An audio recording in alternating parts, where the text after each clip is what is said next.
Your first alert forecast with Chief Meteorologist Joe Winters.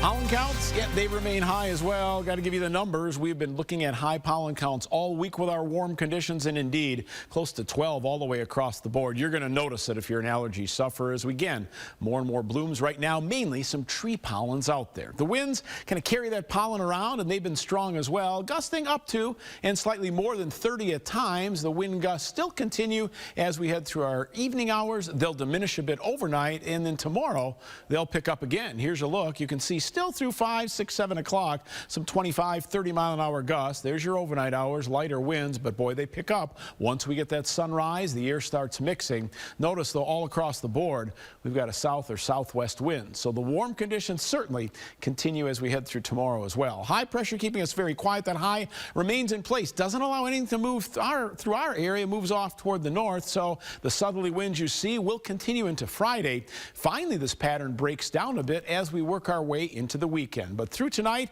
and then again tomorrow, we're going to see red flag warnings issued. We talked about this earlier. Corey showed you this map. All across eastern Iowa, high fire danger with the dry and warm conditions we have, along with those strong winds. Here's your forecast for tonight. 50s across the board, from about 53 in Manchester to 56 degrees in Prairie du Chien, 57 in Decorah. Clear skies, south winds right around 5 to 15. Tomorrow, we look for a high in the 80s in most areas, maybe 79 degrees in Center Point. Close to the lower 80s, not quite 87 in Waterloo, but close, 83 degrees. Cedar Rapids in at 82 degrees. Sunny, windy conditions. South winds again greater than 30 at times. 83 in Iowa City as well as Keota. Sunny, windy conditions. It's kind of a repeating pattern. The winds really do continue. All in all, kind of a windy 5-day forecast, but notice Sunday and Monday especially.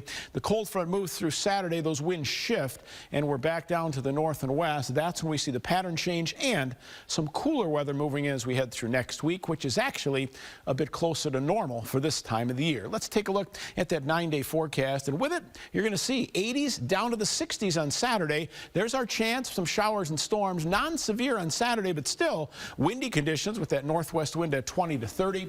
Head into Sunday, a high of 50 degrees, probably the coolest. And then as we move through next week, we'll mix around the 50s and 60s. Look for overnight lows. You mentioned those in the 50s right now, Jim. Yeah. They're down in the 30s as we head through the early part of next week. So again, that's a little bit more like reality, but April's a transition month where we move from winter to summer, so we do see the ups and the downs. Well, and then a real mild week next week as well. Yeah, and the end of the week looking good. All right, thank you so much.